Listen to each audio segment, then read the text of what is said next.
Hey everybody, so in this video we're going to be looking at the Abyssinian Crisis of 1935. We're going to start by going through the events of the crisis, so having a look at what happened between Italy and the Abyssinians.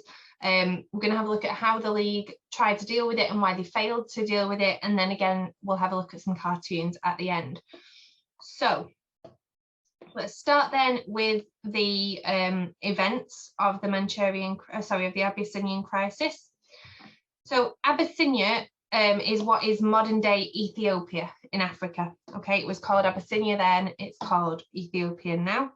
So this is between Italy, who's led by Mussolini, and Abyssinia at the time, who was led by Haile Selassie. So Mussolini directed Italian soldiers to attack Abyssinians at Walwal in December 1934. 150 Abyssinians and 2 Italians were killed. So this is a direct act of war. He used poison gas. You know, it's not like what happened in Manchuria, where the Japanese were claiming self-defense. The League tried to stop him. We'll have a look at how. But Mussolini was intent on war. Now, again, as we said with the Manchurian crisis, the main terrible thing here is that, well, one of the main terrible things in terms of the League and what it meant for the League is that Mussolini, again, was one of the members of the council. So it's not like it's the lesser countries here, as it was in the 1920s, that are acting up. It's the big people who really should have been enforcing and setting an example for the rest of the world. So in January 1935, Pierre Laval, who was the French foreign minister, met with Mussolini and made some secret agreements. This is really important because this really comes back to bite them. So on the 30th of June, Haile Selassie asked the League for help against Mussolini. The League implemented moral condemnation again, but Mussolini invaded Abyssinia anyway on the 3rd of October 1935. Italy used chemical weapons and were only met with little resistance from the small Abyssinian army because they weren't as built up or as technologically advanced. On the 5th of May 1936, Italian troops took the Abyssinian capital, and the League had again failed to prevent one of its members from violating the covenant, so what the League actually stood for. So this is a really big failure, and we're going to have a look at why. This is known as the Hall of Alpact, and this massively undermines the League, so I'm going to come back to that in a minute. So why did the League fail then at stopping Mussolini? Because they could have, in theory. So number one is the failure to close the Suez Canal. So you may have heard a lot about the Suez Canal recently because a boat got stuck in it, a massive boat. It was built to connect the Mediterranean and the Red Sea. It was owned by the British and the French. So remember what we've always said about how the members of the League undermine the League because they've got their own interests at heart. If the British and French had wanted to have stopped Mussolini, they could have. However, they were acting in their own interest. So they could get to Africa and Asia without having to go all the way around the Cape of Africa, so they could go through. How they could have closed, right? Like I've just said, if they really wanted to, they could have closed the canal to stop Mussolini moving supplies. However, they didn't want to upset Mussolini, right? So the rise of the dictators in the 1930s, all of that power, you really want to keep them on your side. Also, they would have wanted to have used the canal. They were worried that he would unite with Hitler, so they wanted him on side. He does that anyway, but this is one of their ways of attempting to stop that happening. So, trade sanctions that were put against Italy. Members of the League were forbidden from importing Italian goods and from selling weapons to Italy. So that sounds like it's a really good step for the League to make if they want to stop Mussolini from invading Abyssinia, stop getting him money and stop selling him weapons. However, the trade sanctions did not include oil, steel, iron or coal. So all of the things that Mussolini needed to make this, apart from the weapons which he already had, all of the things that he needed to make this invasion successful were just handed to him. There was no restrictions on how much of these products he could have. Britain didn't want to lose money on coal. We are a massive coal producing country. They didn't want to lose money. Banning oil was pointless, as Italy could trade this with the USA and Russia. Remember, them not being in the League is a really, really important part of the failure of it. Members were also banned from selling weapons to Abyssinia, so they could not defend themselves against Mussolini's army. And Mussolini later says himself that if coal and oil had been banned, he would have had to have stopped his invasion because he needed them to fuel his war machines. So the League has a perfect opportunity. If they had put those trading sanctions on Italy, they could have stopped Mussolini from doing this. But there were other bigger factors for them at play, and they didn't do that. So the Whole-of-Hell Pact, which we just spoke about. So Britain and France sent their foreign ministers, Hoare and Laval, to come up with a settlement offer to Italy. They met in secret, right? They didn't have a League of Nations meeting. Britain and France, remember, this is concerning Italy, and Japan have already left the League of Nations by this point. So the other two powerful members of the council meet Italy outside the League of Nations. So this is an unofficial, in terms of the League of Nations meeting, and they agree to give Italy some areas in Abyssinia. Now, this is really quite hard to get your head around because this land was not theirs to give. So Abyssinia and Haile Selassie had reached out to the League, so to Britain and France, for help. And what they actually do is go behind his back and say, okay, Mussolini, you can have some of this land that does not belong to us or have anything to do with us, is not owned by the League. They just give this land away and just say, yeah, okay, you know what, you go away and invade that land, and that's fine, around the League of Nations. So the details of this were leaked to the press, and the two politicians were forced to resign, but the agreement did stay in place. And the British historian A.J.P. Taylor in 1961 says, the real death of the League was 1935, not 1939 when World War I started, or 1945 when World War II started and ended.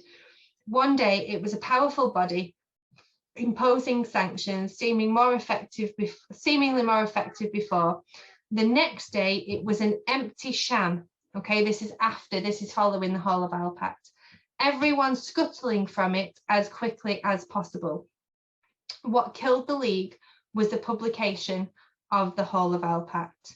So what this shows to these smaller, more vulnerable countries who are in the League for safety is that the League is not going to provide them with safety.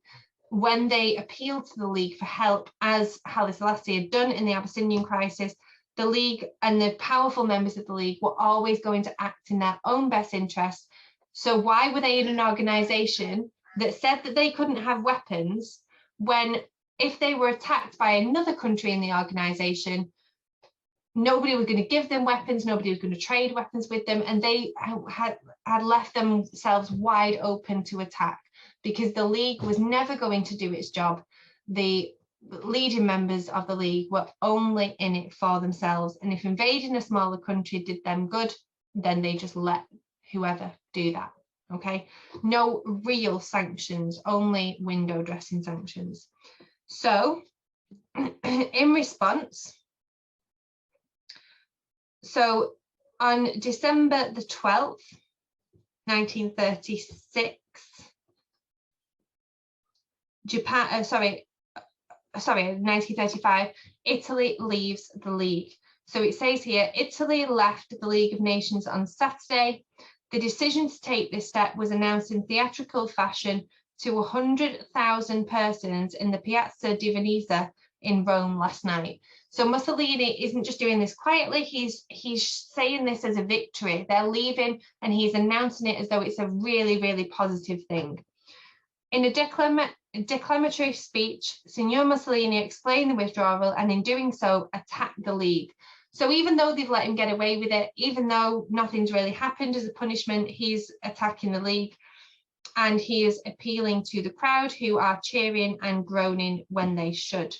So referring to the League's imposition of sanctions against Italy during the Abyssinian War, Signor Mussolini declared that Italy would never forget this shameful attempt at the strangulation of the Italian people, even though they were in the League, that, you know, this was an idea that they had signed up to, for which reparation had never been made. It is grotesque, he said, to believe that pressure was exerted on us to decide. Our comrades of the Berlin-Tokyo, so Germany and Japan, axis have shown absolute discretion. So he's saying that that's who he's going to come together with now. There is no undue concern in Britain about the Italian decision, which it was expected. So they were expecting Italy to leave the League after this. In fact, the dictator's speech, which followed a meeting of the fascist Grand Council, made less impression than had been anticipated, as it had been believed that he might have announced other decisions calculated more to complicate the international situation. So they're glad he's just saying the League of Nations is rubbish, we're leaving. Apparently, Germany had previously been informed of the decisions, for the newspapers in Berlin wholeheartedly agree with it. And this is now whilst Hitler is in charge of Germany. And as we'll see in the next few videos, they then sign the Rome-Berlin Axis and they become allies, Hitler and Mussolini, which is what the League was trying to avoid in the first place. So let's just finish by having a look at a couple of cartoons about the Abyssinian Crisis. So this is one from Punch, and Mussolini is holding the Abyssinian dispute in his hand here. And this says the awful warning. So France and Britain together here say, we don't want you to fight, but by jingo, if you do, we shall probably issue a joint memorandum suggesting a mild disapproval of you. Right, so this is, again, this is mocking moral condemnation, this, suggesting a mild disapproval. So the language from the time, the fact that it's saying by jingo, if you were to say, you say by jingo, and then you'd expect it to be followed by something quite powerful, something like, it's like nowadays saying something like, my God, if you do that, you know, it's a real expression of disapproval. And then it says, we will probably issue a joint memorandum suggesting a mild disapproval of you, which is really soft. Okay, so look at their stature, look at the way that they're standing. It makes them look like they're aggressive, but actually what they say is, oh, we're not really going to do anything. You do this, you do you know. We'll probably do something quite soft in retaliation because we don't really have the power to do anything else. Do you see how that's mocking? It really is mocking Britain and France and their ability to stand up to Mussolini there. Then we've got another one here. So the rights and wrongs of Abyssinia. This one says, the League, the League is contemptible. The League can do nothing. And then this figure here says, but aren't you the League? Because remember, Italy was one of the members of the council. And then finally, we've got the Evening Standard on the 3rd of April, 1936. And this is a cartoon of the actual crisis itself. And this is Mussolini holding poison gas and a gas mask, laughing at the people who have just been killed in the Abyssinian War. And he says, pah, they were uncivilized savages without ideals. Okay, and that's one of the reasons, or the justifications, or the alleged justifications that Christian countries use when conquering other countries with other religions. They say they don't have any ideals, they don't have any morals, they're not Christians, we're saving them by conquering them and converting them to Christianity. So that's just showing you how this was a total attack. This wasn't just a self-defense as it was in Manchuria. Okay, so Abyssinian and Manchurian crises both involved major powers of the League, and Abyssinia in particular led to the League's downfall. So in the next video, we're going to be rounding up the reasons that the League failed by having a look at the 16-mark essay question. Well, it's 20 marks on this paper because you've got 4 spag marks. So that's what we're going to be doing in the next video. Hope this has been useful for you, and I will see you then.